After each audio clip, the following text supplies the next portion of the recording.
দর্শক দৃশ্য শব্দের সিনেমা বিষয়ক আলাপের সিরিজ সিনেলাপের নতুন পর্বে আপনাদের স্বাগত জানাই। 2025 সালের 4 নভেম্বর ছিল মাস্টার ফিল্মমেকার ঋত্বিক কুমার ঘটকের জন্মশতবর্ষ। এ উপলক্ষে আমরা সিনেলাপের কয়েকটি পর্ব সাজিয়েছি। সেই ধারাবাহিকতায় আজ আমরা আলাপ করব ঋত্বিক ঘটকের চলচ্চিত্র নাগরিক নিয়ে। ঋত্বিক কুমার ঘটকের প্রথম নির্মিত পূর্ণদৈর্ঘ্য চলচ্চিত্র নাগরিকের শুটিং শেষ হয়েছিল 1952 সালে, কিন্তু ছবিটি দর্শকের সামনে আসতে লেগে যায় দীর্ঘ 25 বছর। 1955 সালে সত্যজিৎ রায়ের পথের পাঁচালী মুক্তি পেলেও তার আগেই নির্মিত হয় নাগরিক। তাই নির্মাণের সময় এবং বিষয় বিবেচনায় নাগরিককে বাংলা ভাষার প্রথম নিউ রিয়ালিস্ট ছবিও বলা যায়। নাগরিক নির্মাণের মধ্য দিয়েই ঋত্বিক একটা নতুন চলচ্চিত্র ভাষার জন্ম দিয়েছিলেন। বাংলায় তথা ভারতীয় উপমহাদেশে এর আগের চলচ্চিত্রে নগর সভ্যতায় মধ্যবিত্তের যাপিত জীবনের নানামাত্রিক সংকট দেখানো হতো না। ক্লাসিক্যাল হলিউড ছবির অনুকরণে ভারতীয় বাণিজ্যিক ছবিতে পর্দার জীবনকে যাপিত জীবনের চেয়ে উন্নত, চাকচিক্যময় ও সংগ্রামহীন একটা মেকি গল্পের ভেতর দিয়ে দেখানোর রীতি ভাঙেন ঋত্বিক কুমার ঘটক। দীর্ঘ সময় পর ঋত্বিক ঘটকের মৃত্যুর পর ছবিটি মুক্তি পেলেও এর নয়া বাস্তববাদী আবেদন মোটেই ম্লান হয়নি, বরং প্রাসঙ্গিক হয়েছে দিনে দিনে। ছবিটি নির্মাণের মাত্র বছর 5 আগে নতুন ভারত রাষ্ট্রের জন্ম হয়েছে, কিন্তু সামাজিক ও অর্থনৈতিক সংকটগুলো তখনও তাজা। সাম্প্রদায়িক দাঙ্গা, দুর্ভিক্ষ, রাজনৈতিক টালমাটাল অবস্থা মানুষের উদ্বাস্তু জীবনে যেন নরক যন্ত্রণা নামিয়ে এনেছে। সামন্ততান্ত্রিক জমিদারি ব্যবস্থার বিলোপে কলকাতা কেন্দ্রিক মধ্যবিত্ত শ্রেণীর উন্মেষ ঘটতে শুরু করলেও তাদের নৈতিক ভিত্তিও টালমাটাল। কোনো সামাজিক প্রপঞ্চই তখনও থিত হয়নি। সেই পালাবদলের সাক্ষী ঋত্বিক ঘটকের নাগরিক। ছবিটি শুরু হয় একটা নেপথ্য কণ্ঠের কলকাতা নগরকে পরিচয় করিয়ে দেওয়ার মাধ্যমে।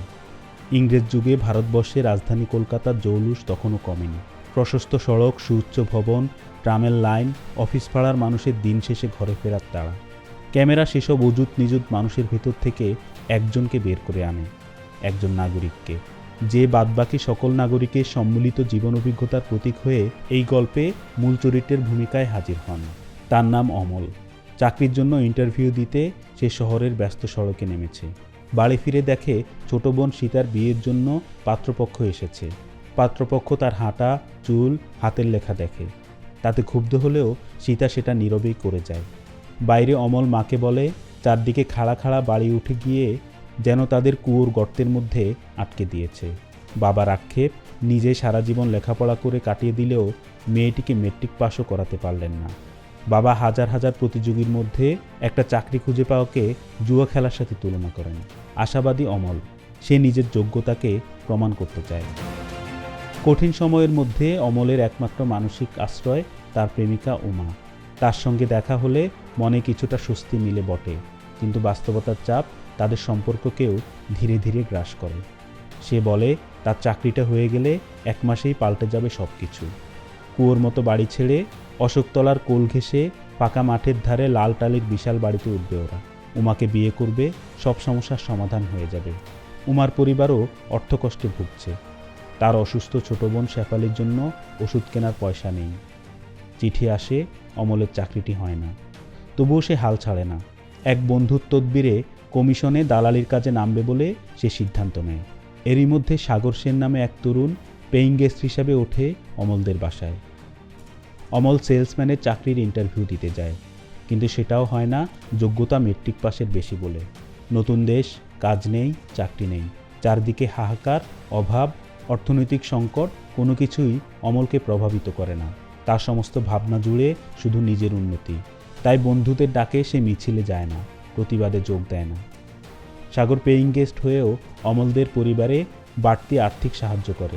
বাড়িওয়ালা প্রতিদিনই ভাড়া চাইতে এসে দাঁড়ায় দরজায়। সাগর বাড়ি ভাড়াটাও মিটিয়ে দেয়। অমল প্রতিদিন সকালে বের হয় চাকরির খোঁজে।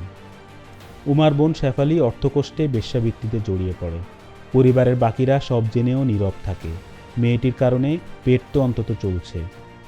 এদিকে অমলের বাবার শারীরিক অবস্থা দ্রুত খারাপ হতে থাকে। পরিবারের সামান্য সঞ্চয়ও শেষ হয়ে গেছে, হাসপাতালে নেয়ার মতো সামর্থ্য নেই। মা গহনা বন্ধক দিয়ে টাকা আনে বাবার চিকিৎসার জন্য। বাবার নিস্তেজ মুখ, আনমনো চাহনি, চিকিৎসাহীনতা সব মিলিয়ে একটা দুঃসহ অবস্থা তৈরি হয়। বাবার মৃত্যু হয় বিনা চিকিৎসায়। সেই সাথে পেনশনের 10টি টাকা আসাও বন্ধ হয়ে যায়। অমল আবার কাজের খোঁজে শহরের রাস্তায় নামে। একটা চাকরি চাই, একটা কাজ চাই। এদিকে উমার বোন শেফালি একদিন তাদের ছেড়ে চলে যায়। তার বেশ্যাবৃত্তির টাকায় সংসার চললেও এবার সেটাও বন্ধ হয়ে যায়। অমল উমাকে জানায় তারাও বাড়ি ছেড়ে চলে যাচ্ছে কোনো এক বস্তিতে। বাড়িওয়ালা উঠিয়ে দিয়েছে তাদের। উমা জানায় সে অমলদের ঘর গুছিয়ে দিতে আসবে। অমলের মা বারবার অতীতে ফিরে যান। সমৃদ্ধ না হোক, একটা স্বাচ্ছন্দ্য ছিল তার পরিবারে, কিন্তু সেটা হারিয়ে গেল ধীরে ধীরে।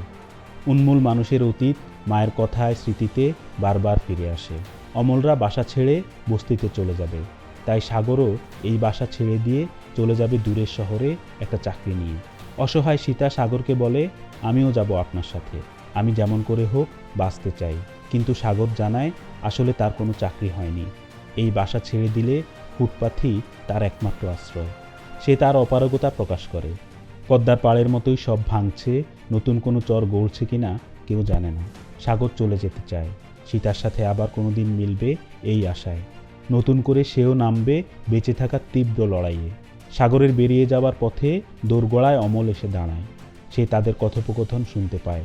অমল জানায় শিশু জন্মের যন্ত্রণার মতো তীব্র এক মৃত্যুকষ্ট তাদের সামগ্রিক জীবনে চেপে বসেছে বটে, তবে সেটা ধ্বংসের জন্য নয়, নতুন সৃষ্টির জন্য, নতুনভাবে গড়ার জন্য। তবে সে লড়াই একা একা করার চেয়ে পাশে কাউকে নিয়ে করলেই বরং মঙ্গল। সাগর চলে যায় না।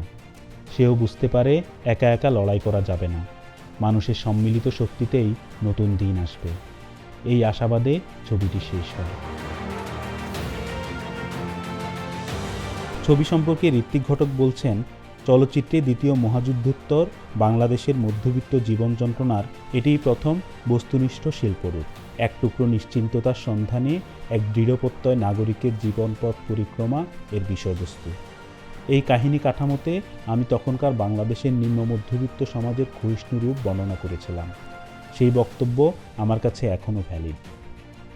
ঋত্বিক ঘটকের প্রথম পূর্ণদৈর্ঘ্য এই ছবিতে দেশভাগ নিয়ে সরাসরি কোনো বক্তব্য নেই, কিন্তু বাস্তুচ্যুতির ভয় আছে, বাস্তুচ্যুতিও আছে।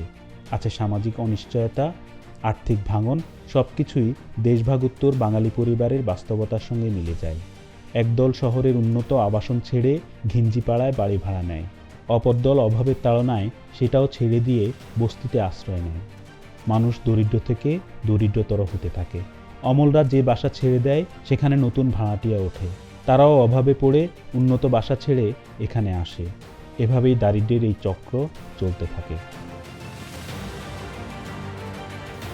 ঋত্বিক ঘটক বলেছিলেন, তার চলচ্চিত্র ভাবনায় যে কয়জন চলচ্চিত্রকার সবচেয়ে বেশি প্রভাব ফেলেছে, সোভিয়েত চলচ্চিত্রকার সের্গেই আইজেনস্টাইন তাদের মধ্যে একজন।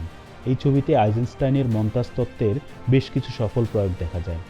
ক্যামেরায় আছে ঋত্বিকের নিজস্ব ধারার ছাপ। ঋত্বিক বলছেন, ছবিটি কারিগরি দিক থেকে উৎকৃষ্ট না হলেও এর বক্তব্য বহু বছর পরেও প্রাসঙ্গিক। ঋত্বিকের কোনো একটি ছবি দেখে তার চলচ্চিত্র দর্শন উপলব্ধি করা মুশকিল।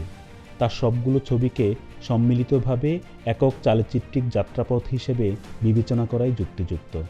নাগরিকের গীতা থেকে শুরু হয়ে মেঘে ঢাকা তারার নিতা, কোমল গান্ধারের অনুসূয়া, সুবর্ণরেখার সীতা বা তিতাস একটি নদীর নামের অনন্তর মা, এরা সবাই উন্মূল মানুষ।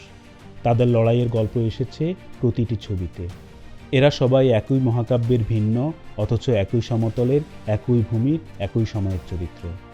ঋত্বিক ঘটকের অধিকাংশ ছবির গতিমুখ মহাকাব্যিক হলেও তার সব ছবি ঐক্যবদ্ধ হয়ে আসলে একটিই মহাকাব্য নির্মাণ করেছে।